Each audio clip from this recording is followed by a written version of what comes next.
Muito bom dia, como vocês estão?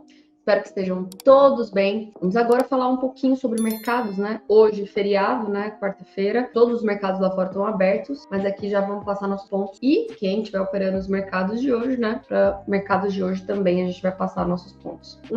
Aqui já coloco para vocês o Ibovespa 60 minutos. Vocês conseguem ver, né? Antes de eu falar dos 60 minutos, vamos falar de uma coisinha aqui, tá? Eu acho que vocês se lembram muito bem que eu tinha comentado com vocês que se rompesse essa máxima aqui, ia ser o posicionamento, né, do cara do semanal. Ele poderia estar se posicionando para tentar levar o preço para cima. O meu momento ideal era que ele tivesse perdido essa mínima aqui antes de romper essa máxima, porque aí sim eu ia me posicionar mais forte. Rompendo somente em cima aqui, fica difícil posicionar uma posição muito compradora, sabe? Então, assim, se eu ia fazer 100% de uma mão, eu faria uns 40, pelo menos para não ficar fora do movimento se ele vier para cá, sabe? Que essa é a expectativa. O semanal, eu vou deduzir que ele mitigou a região, por mais que ele não tenha tocado o ponto que eu queria. A gente trabalha com região, não é necessariamente com uma linha, com um ponto, né? A gente sabe que o mercado depende de uma região. E aí, o que é a expectativa do movimento do semanal agora que ele já rompeu para cima e acionou esse trade do semanal? Seria qualquer pessoa que estiver tomando a posição aqui, entrou aqui, o stop tá aqui na mínima e ela vai tentar voltar para cá, tá? É um trade que vai durar muitas semanas. Será que esse é o trade do rally do final de ano? Será que ainda tem tempo para o rally de final de ano? Eu não sei. É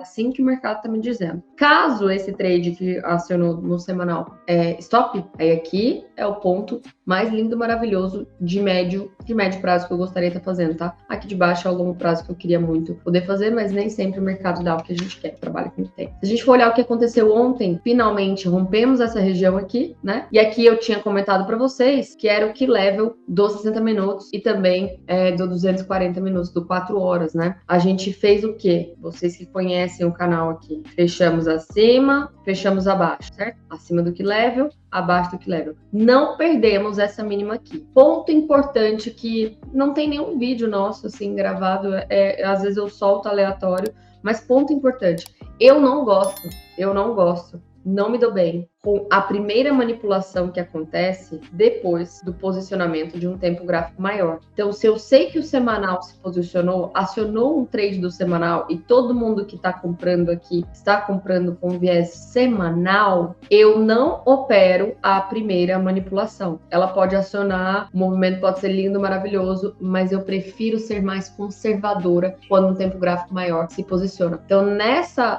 ocasião aqui, eu não faria nada se esse trade de fato acionar. Quando eu faria? Se esse trade acionar, todo mundo sair vendendo aqui, na perda dessa mínima stop aqui, e topar a galera aqui, tá? Então, eu marcaria o quê? Eu marcaria a máxima daqui. Espera, tem que acionar, tá? Depois de acionar, eu marcaria a máxima aqui. Marcando a máxima, se eu tiver um candle que fecha acima, tudo com 60 eu tô falando, tá? Uma referência de 60 minutos. Depois fechando abaixo. Pode ser que num trade de 5 minutos dê alvo, dê game, papapá. Mas eu estou falando dos 60 minutos aqui por enquanto, tá?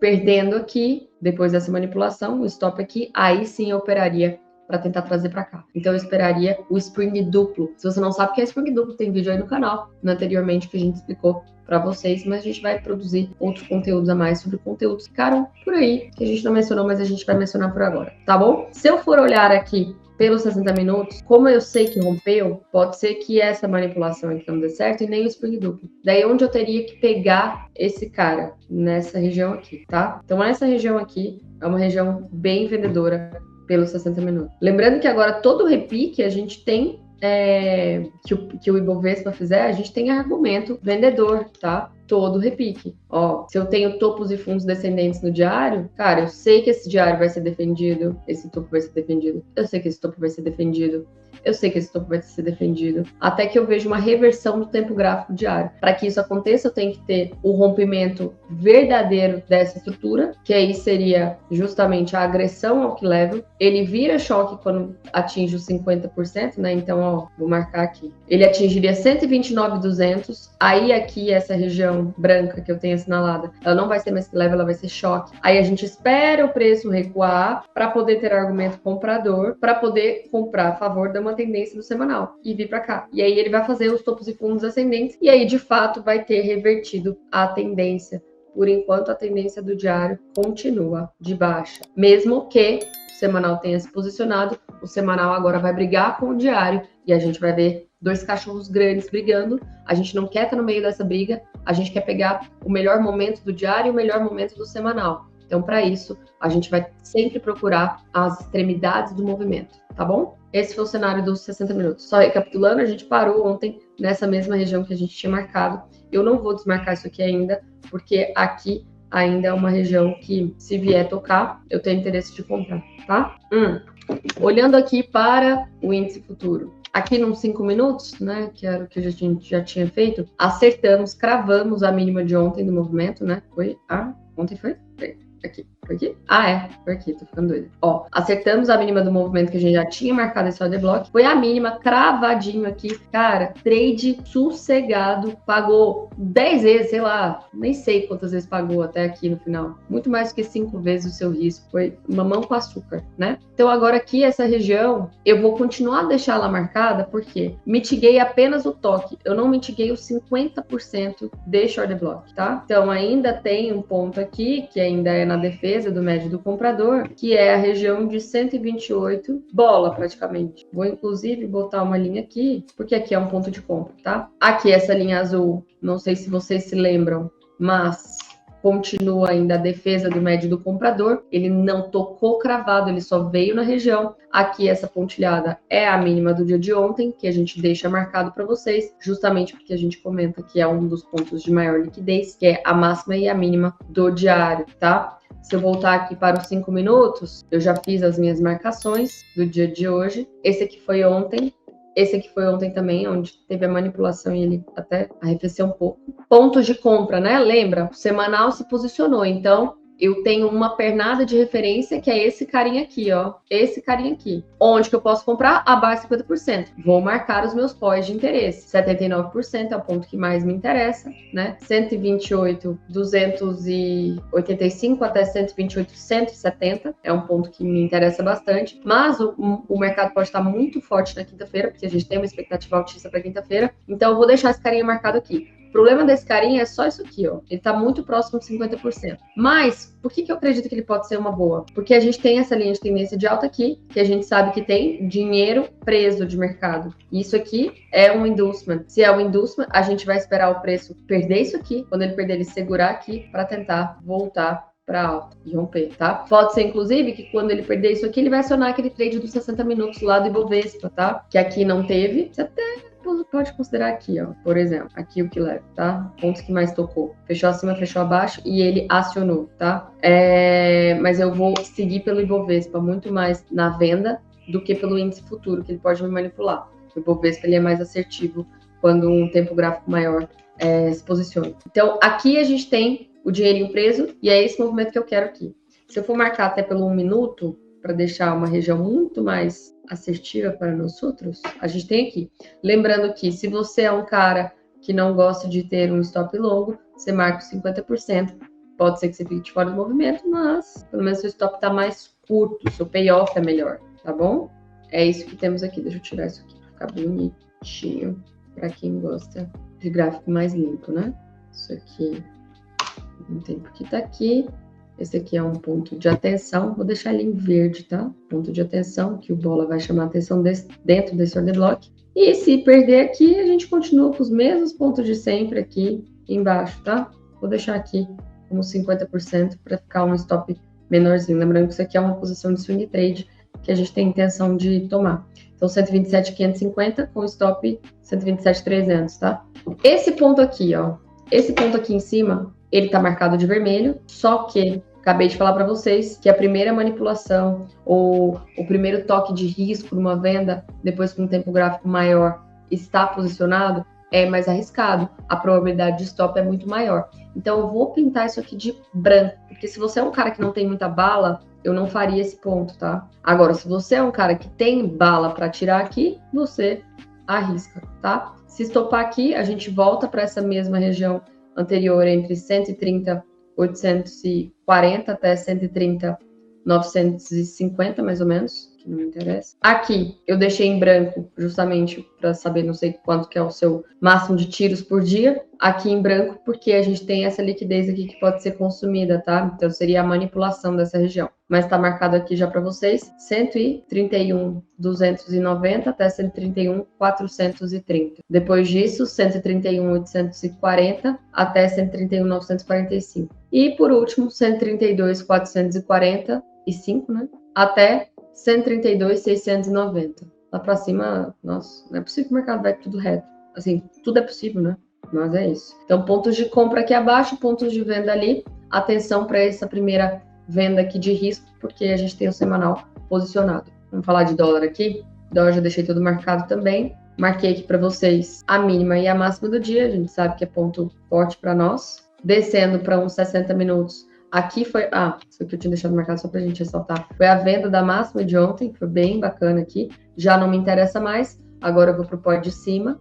E aí eu já tenho essa liquidez aqui, esse topo duplo aqui, sendo mirado para cair no próximo POI, tá? Esse ponto aqui não me interessa. Na verdade não, mentira. Eu deixei esse ponto assinalado pelo seguinte, tá? Lembra aquele caso que a gente nunca pode apagar uma linha, porque ela pode servir de referência futura? Então é isso aqui. Aqui, ó, veja só, a gente teve a referência do vendedor aqui, a segunda referência, a manipulação, vou dar um zoom para vocês verem, ó, fechou acima, fechou abaixo, e a primeira defesa do médio do player, tá? Essa linha é importante porque aqui pode ser um ponto de parada do preço, antes de chegar no meu POI. O POI que eu quero é esse, mas pode ser que enrosca aqui. Se enroscar aqui e tiver um gatilho para nossa venda, daria para vender. Agora, se não tiver gatilho nenhum, a gente pode esperar somente o POI, tá? Lembrando que os gatilhos é um RSI acima de 70, por exemplo, num determinado tempo gráfico que a gente vai trabalhando, de 5 minutos, por exemplo, ou de 1 minuto, ou uma divergência no tempo gráfico, tá bom? São as duas que a gente gostaria de trabalhar. Para compras, a gente tem essa última pernada de referência aqui dos 5 minutos, que é o preço tentando mitigar até regiões mais caras do gráfico, tá? Então, como a gente sabe que os 5 minutos já fez o choque aqui, então eu sei que o 5 minutos está para os dois lados. O que eu vou fazer? Todo recuo... marquei errado aqui. Todo recuo próximo do suporte eu tenho que comprar. Todo recuo, toda propulsão próximo de um topo eu tenho que vender, tá? Tô mais interessada ainda, assim, em estar comprando dólar, mas entendendo que o momento do semanal do índice ativou e no Ibovespa também, eu vou ser mais cautelosa com as minhas compras, porque a gente entende que isso é bolsa para cima, teoricamente, na maioria das vezes, dólar arrefece um pouco mais, tá? Então tenha muita cautela com as compras. Pegando então essa aqui como referência, a gente tem 2 pontos interessantes, né? O primeiro é esse carinha aqui, esse dojizinho aqui que me chama muita atenção, logo abaixo da mínima de ontem, bem interessante, tá? E aí depois dele, vou deixar aqui, ó, entre 750 e 754, tá? Depois dele, a gente tem essa região aqui. Essa região é um fundo duplo, muita gente operou esse fundo duplo, então eu prefiro esperar uma manipulação na mínima desse ponto aqui, tá? Então vou marcar ele branco para esperar a manipulação, tá? Vou escrever aqui, aguardar, mais mastigado que vocês não têm, né? E aí pode ser que quando ele manipular, ele toca nesse pó que eu tenho muito interesse. E aí eu tentaria capturar ele só no 50%, porque ele é meio longo, né? Então seria 5737, tá? Com stop abaixo de 5733,50. Depois disso, olhando pelo diário aqui, não deve ser nada. Depois disso, se ele conseguir de fato perder até esse pó que a gente assinalou, aí aqui a gente tem outro fundo duplo. E a gente sabe que aqui tem dinheirinho preso, né? Se isso aqui for liquidado, eu vou tentar pegar o dólar aqui em 5.707 até 5.699,50. E se perder, aqui é o melhor ponto de compra que a gente está conversando com vocês já tem um tempo, que é justamente a região da defesa do médio do player, do comprador pelo diário. Então aqui, ó, foi o nosso toque referência, aqui foi a nossa manipulação, e o próximo toque aqui seria justamente a defesa do médio do player, tá? Então, deixei marcado, continuo deixando aqui essa última região, e eu vou falar ela agora para vocês, que é entre 5.675 até 5.683,50, tá bom? Para vendas, a gente tem aqui essa região aqui acima da máxima de ontem, que pode ser onde ele pode fazer uma parada de preço, 5.816 até 5.803,50.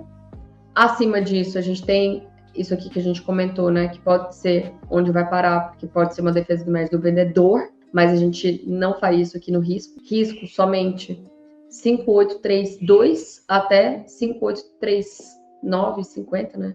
5.840 é melhor, né? Passando disso, a gente tem esse último ponto aqui, 5.863 até 5.875, 5.876, né? E por último, 5.889 até 5.899, beleza? Mas não acho que aqui vai tão cedo. A gente vai mantendo esses pontos aí assinalados eventualmente, mas é isso, tá?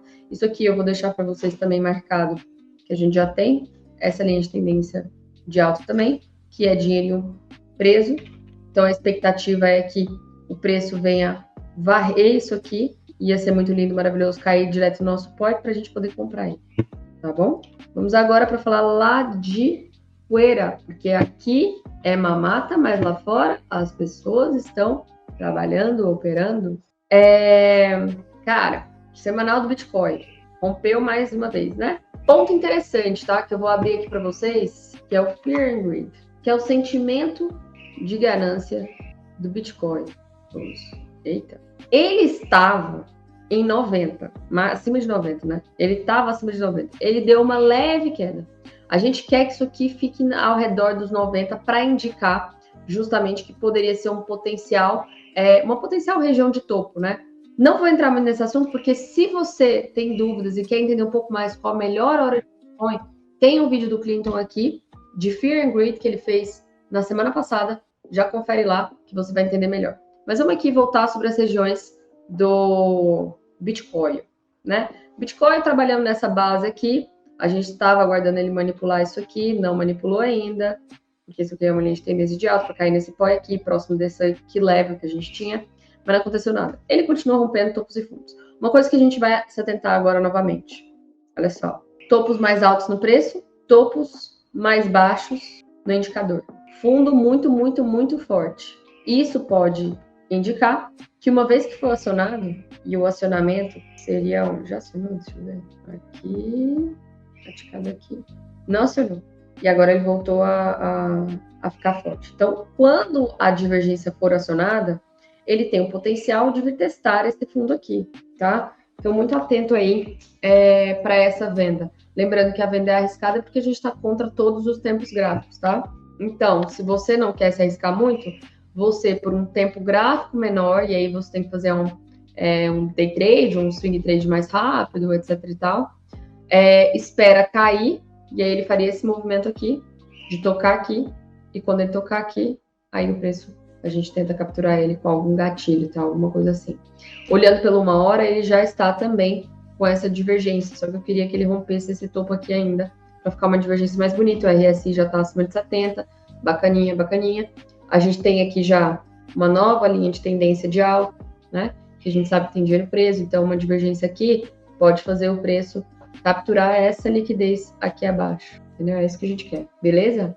Mas nada se fazer aqui eu não gosto de ficar falando muito 5 minutos para vocês, porque eu acho tão arriscado, porque é tão volátil. Eu acho que o ideal é eu ficar falando de 1 hora, porque eu sei que tem muito cracudo aí doido tentando operar. E o S500 parou nesse primeiro ponto que a gente marcou no domingo, veio manipular e agora tenta seguir o movimento do preço para cá. Bem verdade, ele pode estar tentando manipular este order block aqui agora, do início dessa pernada. Olha só, ele fechou acima, fechou abaixo, para tentar recuar antes dele voltar a trazer próximo dessa região aqui. 5.960 é o que leva do 4 horas, que a gente tinha marcado. É onde a gente tem muito interesse em começar a procurar por vendas, porque agora a gente já sabe que o 4 horas está trabalhando dos dois lados, então a gente vai tentar se posicionar a favor dele, tá bom? Aqui é o POI que eu tinha marcado, que era um POI que eu estava interessada, estou interessada ainda, 5.967 até 5.98550, beleza? Se perder essa região aqui abaixo, no 5.834, a gente vem para essa próxima POI, que é 5.783. DXY segurou na nossa região aqui, que estava marcada, né, há um bom tempo já. Isso aqui não me interessa. estava marcado há um bom tempo. Inclusive, ele manipulou as mínimas aqui do movimento. Agora ele fechou abaixo, fechou acima, tá? No tempo gráfico menor a gente consegue ver isso. Vou botar aqui em 15 minutos, foi no 5, então. Na verdade, ele só abriu com gap. Então, a manipulação não teria sido muito favorável aqui. A gente pegaria só pela captura de liquidez no movimento, tá? Não seria uma manipulação propícia. Mas aí o que a gente consegue ver aqui agora, ele é que acabou de romper esse topo, que era o inducement, e tocou justamente esse POI. Ai, ai, ai, ai, ai, ai, ai, ai, ai. Bonito. Só não gosto que o meu MACD está subindo, mas nada me impede de eu tentar trabalhar por um tempo gráfico menor, para tentar pegar pelo menos um recuo aqui, tá? Vamos ver se ele vai conseguir recuar ou não. Vamos ver. Mas já está no nosso POI de interesse. Deixa eu deixar ele marcado aqui, cravadinho, hein? Pronto. Se passar esse POI, aí agora eu espero que ele venha liquidar isso aqui, ó. Já liquidou. Liquidou. Não, agora já foi. Então esquece essa parte aqui, tá? Se passar esse POI aqui, a gente tem um novo ponto de tomada do preço para cá. Lembrando que o DXY é um indicador que mede a força do dólar perante a outras cestas de moedas. Então, a gente viu ontem o dia inteiro caindo, o dólar muito fraco, né? Agora tá retomando. Vamos ver o que vai ser o cenário para amanhã. Em contrapartida, a gente tem aqui também o euro-dólar, que a gente tinha visto que tinha acionado, inclusive, o trade do diário. Olhando pela 1 hora, ele também não chegou a tocar esse POI aqui. Mas o que a gente vê aqui, ele tá formando agora aqui um topo duplo, que a gente sabe que tem dinheiro preso aqui. Se tem dinheiro preso aqui, a gente espera que ele venha testar esse próximo POI aqui agora, ó. Esse próximo POI aqui. Testando e segurando ali, ele conseguindo segurar de fato, aí o preço faria isso aqui, ó. Tá? Aí ele dá a nossa venda aqui, e assim vai operando um por um, entendeu? Até que no final, o que a gente espera que o preço faça? Olhando pelo 4 horas. Ó, como esse topo está mais forte. Então, o recuo faz que esse topo seja testado. Na verdade, não pelo 4 horas, né? Mas pelo diário, a gente espera que, como foi acionado esse trade, o diário vai tentar trazer o preço para cá de volta. 1,09, 1,09,027 até 1,09,449. Então, assim, se esse movimento aqui concretizar e não perder essa mínima aqui, o DXY tem potencial para arrefecer um pouco mais. E aí, voltando aqui no DXY, ele voltaria para esses patamares aqui. E aí, isso traria o dólar de volta para baixo, bolsa para cima, na confluência do semanal, né? Queria que esperasse um pouquinho mais. Eu queria tanto que o Bovespa perdesse a mínima. Mas é isso. Bom, era isso que a gente tinha para hoje. Muito obrigada por me acompanhar até aqui. Se você ainda tem dúvidas sobre o Fear and Greed e quer saber o que fazer com suas criptomoedas, acesse aqui já o vídeo do Clinton e em seguida o Fear and Greed e você vai entender um pouquinho mais sobre esse conceito e como se preparar para eventos assim. Além disso, se você tem interesse no nosso conteúdo, já se inscreve no nosso Telegram e se inscreve também na nossa lista da mentoria de 2025, que eu tenho certeza que vocês vão gostar e tem muita coisa bacana vindo por aí. Grande beijo, até mais.